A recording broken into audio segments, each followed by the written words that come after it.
Lorsqu'il rentre chez lui, la première chose qu'il remarque, c'est le silence. On peut entendre Patrick sur l'appel au 911 entrer dans la maison et descendre au sous-sol. À un moment donné, il crie « Les gars !» On peut alors l'entendre crier de douleur et de choc lorsqu'il découvre ses enfants.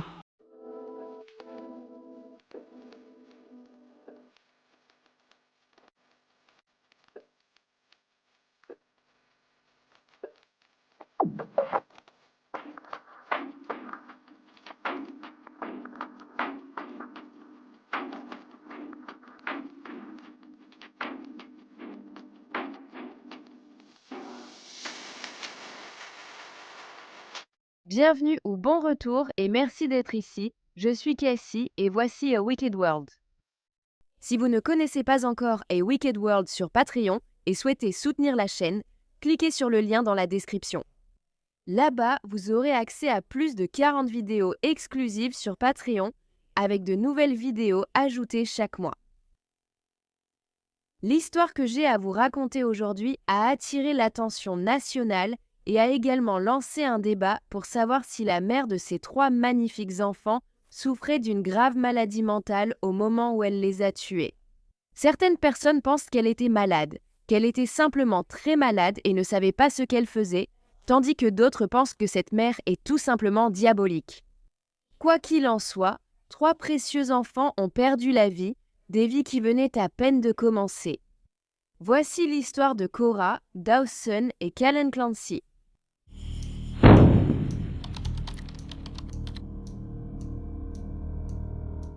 La petite Cora Clancy est née le 24 décembre 2017 de Patrick et Lindsay Clancy. On disait qu'elle était attentionnée et voulait devenir médecin et maman plus tard. Cora s'exerçait en faisant des examens médicaux à son petit frère Callan. Quand elle sortait, elle demandait à quelqu'un de garder Caroline et Charlotte, ses 2 poupées. Avant ses 2 ans, Cora les enveloppait déjà dans des langes impeccables. Elle adorait aussi les paresseux, les licornes, les dinettes, aller déjeuner avec sa mamie et son papy et offrir des cadeaux aux gens. La petite Cora connaissait tout sur les princesses, sa préférée étant Sophia Year. Elle aimait vraiment ses petits frères et le leur disait souvent de sa douce voix. Quand Cora approchait de ses 2 ans, son petit frère Dawson William Clancy allait venir au monde le 30 septembre 2019.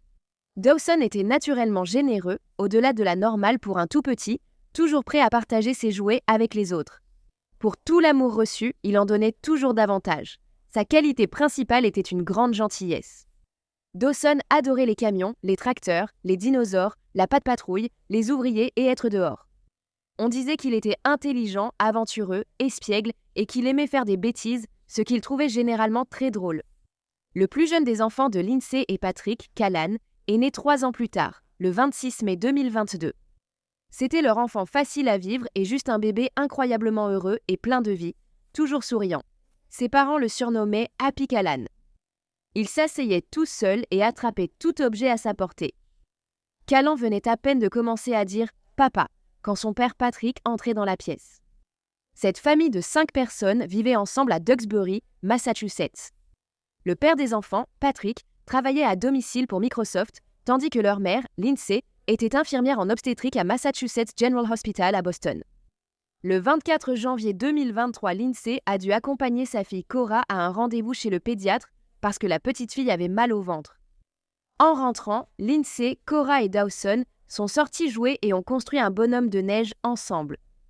Puis, peu avant 17h, Lindsay a envoyé un message à son mari Patrick, qui travaillait à la maison, dans le sous-sol, pour lui demander s'il voulait commander à emporter au restaurant 3V parce qu'elle n'avait pas préparé le dîner ce soir-là. Patrick a trouvé cela un peu étrange parce que d'habitude, quand la famille commandait à emporter, il choisissait généralement un endroit un peu plus proche. Et le restaurant 3V se trouvait dans la ville voisine de Plymouth, ce qui représentait environ 12 minutes de route. Mais malgré tout, il a accepté parce que la famille avait déjà mangé dans ce restaurant et l'avait apprécié. Après avoir décidé de ce qu'il voulait manger, Lindsay passait la commande par téléphone à 17h10 et Patrick quittait la maison environ 5 minutes plus tard. Après son départ, Lindsay lui demanda par message de s'arrêter chez CVS pour acheter du Miralax pour enfants pour Cora. Donc Patrick s'arrêtait à la pharmacie, prenait le médicament, se rendait au restaurant pour récupérer la nourriture, puis rentrait à la maison vers 18h. Lorsqu'il est finalement rentré à la maison, il a remarqué qu'il y régnait un silence étrange, ce qui était très inhabituel étant donné qu'ils avaient 3 enfants de moins de 6 ans. Ne voyant pas sa famille, Patrick a appelé le téléphone portable de Lindsay pour lui demander où ils étaient allés, mais elle n'a pas répondu.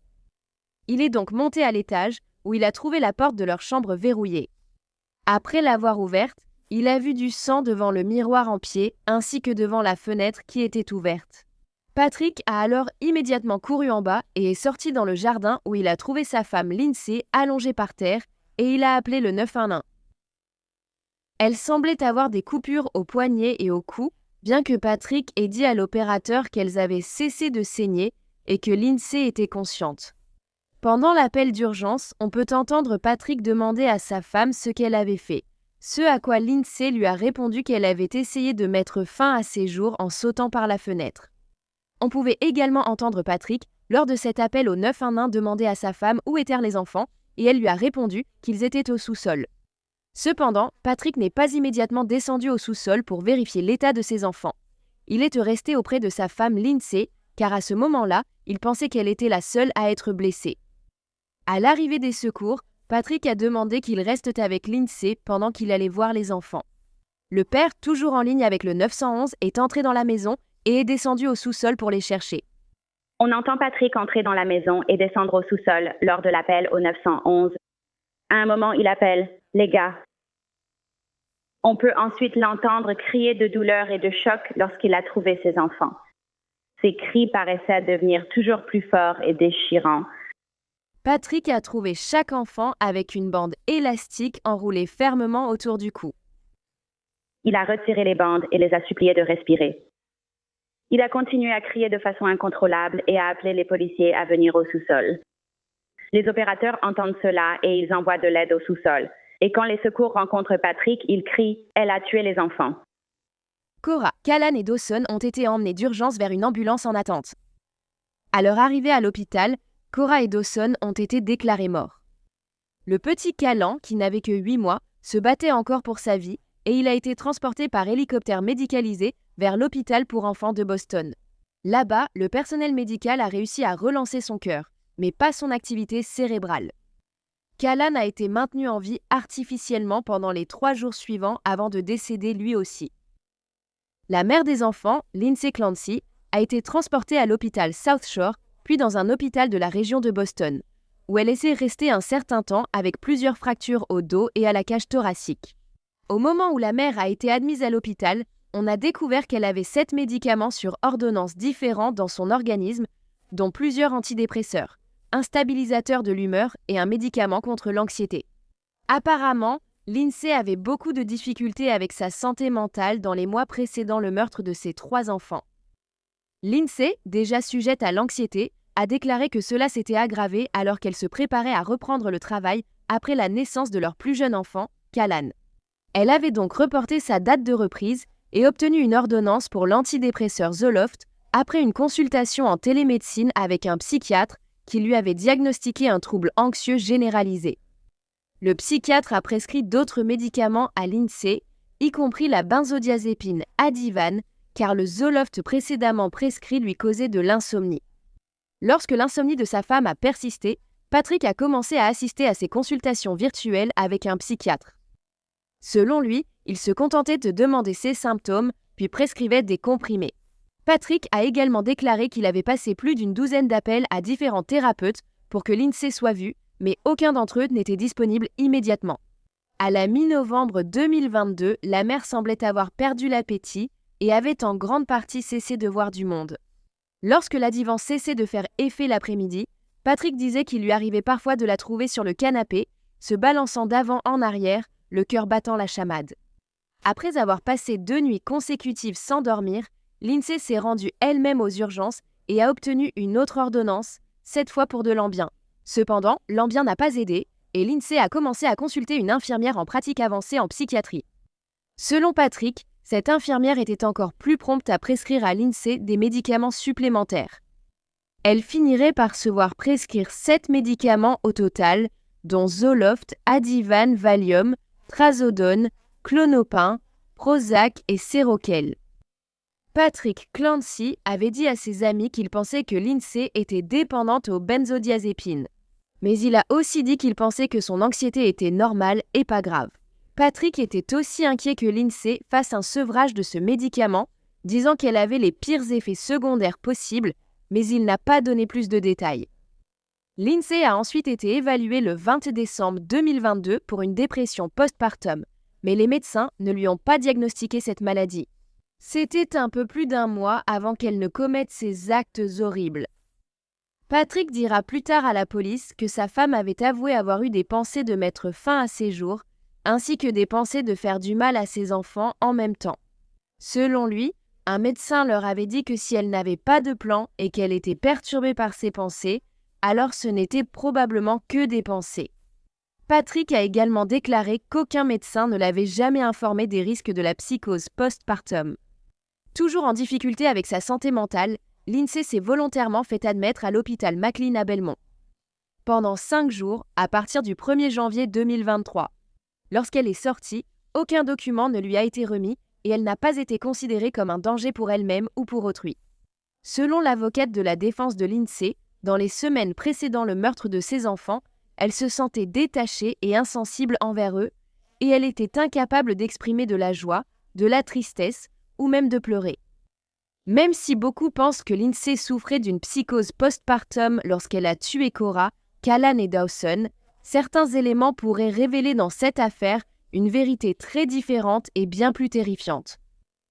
La première chose qui a poussé les gens à se demander si Lindsay était vraiment malade lorsqu'elle a tué ses enfants, c'est que lorsqu'elle s'est réveillée à l'hôpital le 27 janvier utilisant un tableau blanc, car elle était encore intubée, elle a décrit « Ai-je besoin d'une avocate ?»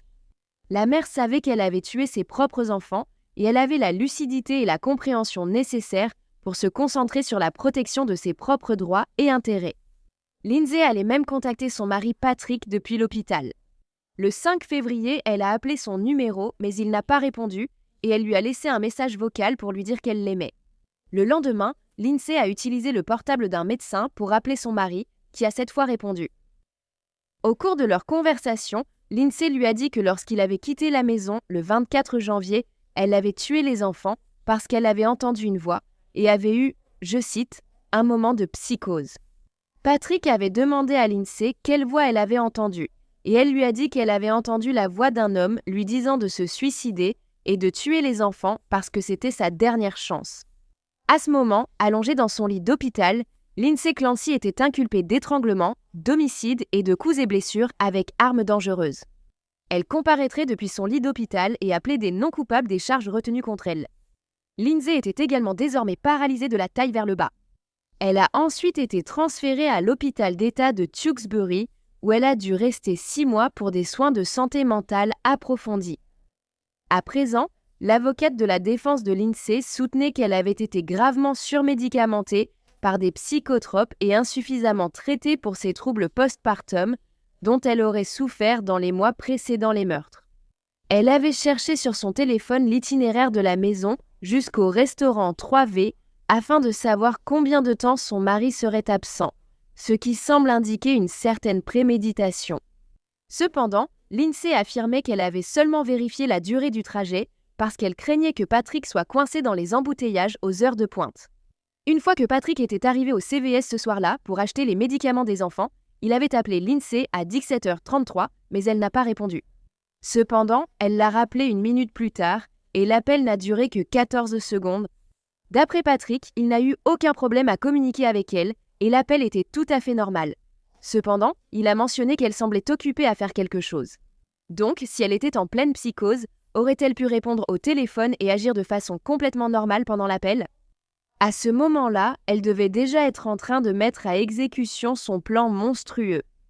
D'après l'hôtesse qui avait pris leur commande pour le dîner au restaurant 3V, Lindsay ne semblait pas du tout perturbée. Elle avait l'air complètement normale. Lindsay avait aussi appelé la pharmacie CVS avant d'y envoyer Patrick pour vérifier la disponibilité du médicament. Et la personne qui avait répondu au téléphone et parlé à Lindsay a dit la même chose, qu'elle allait bien. Rien ne semblait anormal du tout. L'infirmière et la réceptionniste présentes au rendez-vous médical de Cora plus tôt ont confirmé qu'il n'y avait rien d'inquiétant dans le comportement de Lindsay. Selon Patrick, Lindsay semblait passer l'une de ses meilleures journées depuis un certain temps. Dans les jours, les semaines et les mois précédant le 24 janvier, Lindsay tenait un journal dans lequel elle documentait son état mental, consignait ses prises de médicaments et écrivait sur ses sentiments envers ses enfants. Ses notes étaient toujours claires, précises et bien formulées. Elle n'a jamais indiqué qu'elle avait des hallucinations, des délires ou qu'elle avait des pensées ou un discours désordonné. Quelque chose que l'on s'attendrait à voir chez quelqu'un souffrant de psychose. Puis, la veille du jour où Lindsay avait tué ses enfants, elle avait écrit dans son journal qu'elle ressentait juste un peu d'anxiété postpartum, mais elle avait aussi écrit qu'elle allait bientôt reprendre le travail. La police a découvert que Lindsay avait écrit sur son téléphone, en octobre 2022, qu'elle pensait ressentir une certaine rancœur envers ses autres enfants parce qu'ils l'empêchèrent de traiter Callan comme son premier bébé. Ce qui est étrange à dire, car si vous avez déjà 2 enfants plus âgés, pourquoi vous attendriez-vous à ce qu'ils vous laissent agir comme si vous étiez mère pour la première fois? Leurs enfants. Lindsay a poursuivi en disant qu'elle savait que ce n'était pas juste pour Cora et Dawson, et elle avait aussi l'impression que sa dépression déteignait sur les enfants. Lindsay a écrit à une autre occasion « Je veux ressentir de l'amour et un lien avec tous mes enfants ». Cela indiquait qu'elle n'avait pas ce lien avec au moins l'un d'eux, mais elle voulait avoir plus d'enfants en même temps. Seulement 4 jours avant de tuer ses enfants, Lindsay avait fait une recherche sur son téléphone. Peut-on soigner un sociopathe? La police a également découvert que la mère avait cherché sur son téléphone des moyens de tuer peu de temps avant d'avoir assassiné ses 3 enfants. Plus tard, Lindsay expliquera qu'elle avait fait cette recherche car elle avait envisagé de se donner la mort durant 2 mois. Ce qui a renforcé l'idée que les actes de Lindsay étaient prémédités, c'est le fait que le procureur du comté de Plymouth a suggéré que la tentative de la mère de se donner la mort n'était peut-être pas aussi sérieuse qu'on l'avait d'abord pensé. Cela était dû au fait que des traces de sang avaient été retrouvées sous la fenêtre extérieure, probablement causées par les coupures sur le cou et les poignets de Lindsay, alors qu'elle s'est glissée par la fenêtre pour descendre au sol, au lieu de sauter comme elle l'avait affirmé.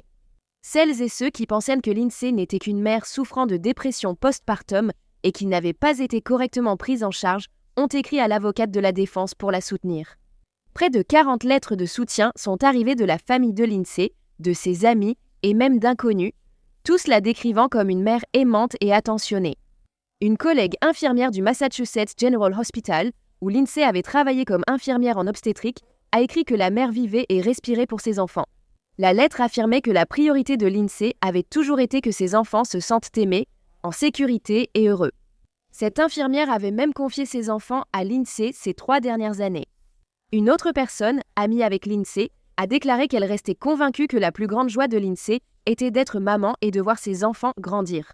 Une autre encore a dit qu'il n'y avait rien que Lindsay aimait plus que son mari et ses enfants.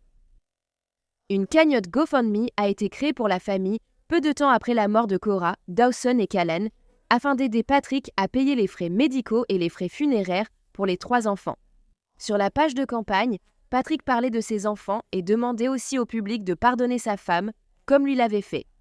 Patrick a expliqué que Lindsay souffrait d'un problème de santé qui s'est rapidement aggravé, bien qu'il n'ait pas précisé de quelle maladie il s'agissait. Il a poursuivi en disant que la vraie Lindsay était vraiment aimante et attentionnée envers tout le monde. Moi, nos enfants, la famille, les amis et les patients. Les moindres fibres de son âme sont empreintes d'amour. Tout ce que je lui souhaite maintenant, c'est qu'elle puisse trouver un peu de paix. Patrick a continué.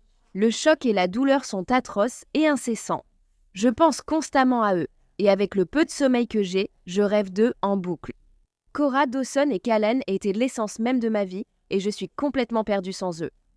Il a aussi écrit combien son plus jeune fils, Callan, est décédé avec un grand courage malgré son âge. Patrick a déclaré que c'était peut-être sa façon de me montrer ce que je dois faire pour aller de l'avant. J'essaierai toujours de m'inspirer de lui. Il restera toujours mon petit héros. Une veillée aux chandelles a eu lieu à l'église de la Sainte Famille à Duxbury le 26 janvier pour pleurer la perte de Cora et Dawson Clancy, ainsi que pour prier pour Callan Clancy, qui n'était pas encore décédé à ce moment-là. De nombreux membres de la communauté de Duxbury étaient présents et très bouleversés.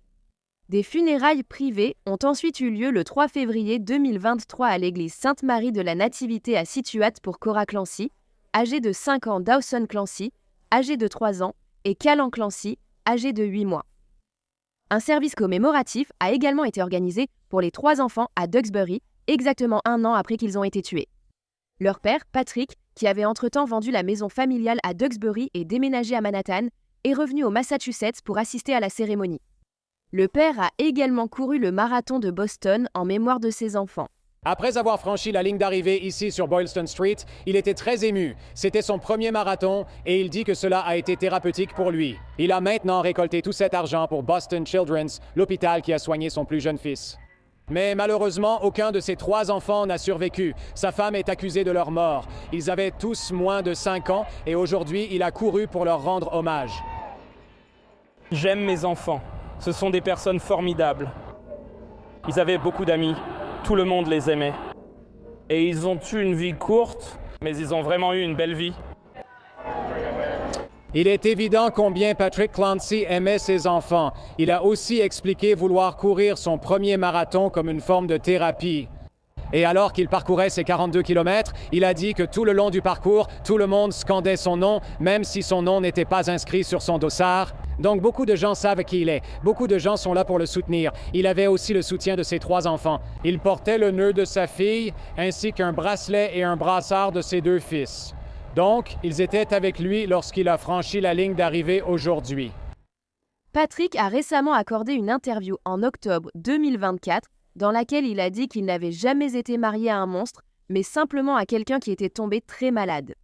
Patrick Clancy a dit que s'il pouvait remonter le temps, il aurait appelé l'hôpital McLean, où Lindsay s'était internée pendant 5 jours en janvier 2023, et leur aurait dit de l'emmener, de fermer la porte à clé, de la garder là pendant 1 an s'il le fallait.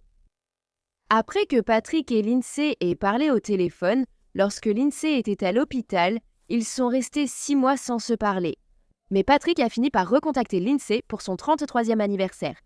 Au cours de cet appel, elle a dit à son mari que chaque jour était le pire jour de sa vie parce que ses enfants lui manquaient. Patrick n'a pas non plus commenté son situation matrimoniale à ce moment-là, mais il appelait toujours Lindsay sa femme, donc il est probable que le couple soit toujours marié. Selon lui, Lindsay ne souhaite rien de plus que de raconter sa version de l'histoire. Et elle a évoqué l'idée de devenir une porte-parole pour les mères souffrant de dépression postpartum. Cependant, son avocat lui a conseillé à plusieurs reprises de ne parler à aucun journaliste avant que son affaire ne soit jugée. La prochaine audience de Lindsay est une audience de suivi prévue pour le 18 décembre 2024 et aucune date de procès n'a encore été fixée.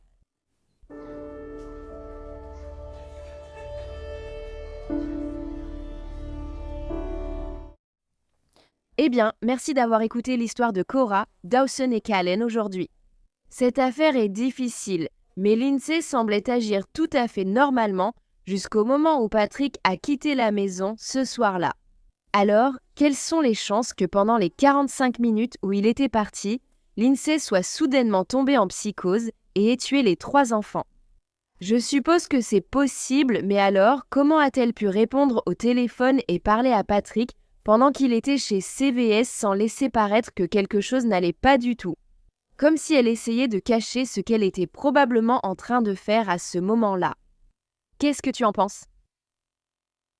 Si tu aimes les histoires criminelles que je raconte, abonne-toi et active les notifications pour être informé des nouvelles vidéos publiées au moins 3 fois par semaine.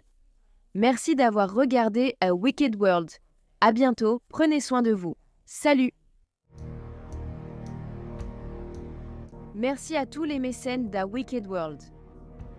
Maintenant, il y a encore plus de contenu d'un monde maléfique sur Patreon. Alors allez voir sur patreon.com/awickedworld ou utilisez l'application Patreon. Vous aurez accès à des vidéos exclusives chaque mois et bien plus encore. Tout soutien aide vraiment à s'assurer que les victimes ne soient jamais oubliées et à mettre en lumière les failles de la société associées à chaque affaire. Avez-vous une affaire que vous aimeriez que je traite? Si c'est le cas, envoyez-moi un email à awickedworldtruecrime@gmail.com